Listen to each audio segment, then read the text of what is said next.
প্রিয় দেশবাসী, আসসালামু আলাইকুম।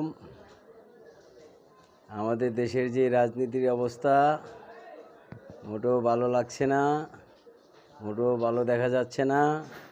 দিন দিন সহিংসতা বাড়বে, সবাই সবার মতো সহিংসতা করবে। কেউ মব করবে, কেউ ভাঙচুর করবে, কেউ জ্বালাও পোড়াও করবে, কেউ দখল করবে। এটা কোনো দেশের রাজনীতি হতে পারে না।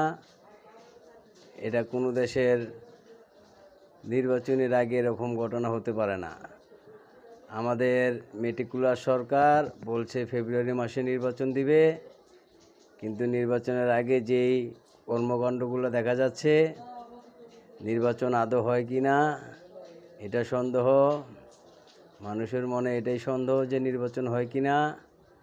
আর বাংলার সাধারণ মানুষ জাতীয় সংসদ নির্বাচন চায়, সব দলকে সাথে নিয়ে। কোনো দলকে বাইরে রেখে নির্বাচন দিলে সেই নির্বাচন ইনক্লুসিভ হবে না, সেই নির্বাচন আন্তর্জাতিক মহলও মানবে না, বাংলার জনগণও মানবে না। আমাদের প্রধানমন্ত্রী শেখ হাসিনা ডাইরেক্ট বলে দিয়েছেন, আওয়ামী লীগকে ছাড়া নির্বাচন হলে নির্বাচন বয়কট, নির্বাচনের বয়কট ডাক দিয়েছেন। যারা আওয়ামী লীগের সমর্থন আছেন, যারা আওয়ামী লীগের তৃণমূলের নেতাকর্মীরা আছেন, তারা আশা করি মাননীয় প্রধানমন্ত্রী শেখ হাসিনার বক্তব্য শুনেছেন। আপনারা যারা আছেন, আওয়ামী লীগ নির্বাচনে অংশগ্রহণ না করলে আপনাদের ভোট বয়কট। মাননীয় প্রধানমন্ত্রী এই নির্দেশনাই দিয়েছেন। আমরা তার নির্দেশনা মতে আওয়ামী লীগ ছাড়া কোনো নির্বাচন বাংলাদেশে হতে দেওয়া হবে না। আওয়ামী লীগবিহীন ভোট বাংলার মাটিতে চলবে না।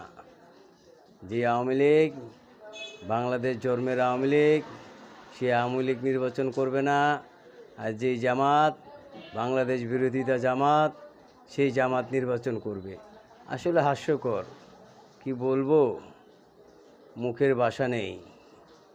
এরকম কর্মকাণ্ড যা হচ্ছে, মুখে ভাষা নেই বলার। সবাই প্রস্তুত থাকুন, আওয়ামী লীগ নির্বাচন করবে। এটাই হচ্ছে মাননীয় প্রধানমন্ত্রীর নির্দেশ। আওয়ামী লীগ ছাড়া বাংলাদেশে নির্বাচন হবে না। আওয়ামী লীগ ছাড়া বাংলাদেশের নির্বাচন সারা বিশ্ব মানবে না, বাংলার সাধারণ জনগণও মানবে না। ইনশাআল্লাহ আওয়ামী লীগ নির্বাচন করবে, বিপুল ভোটে জয়যুক্ত হবে ইনশাআল্লাহ। আসসালামু আলাইকুম।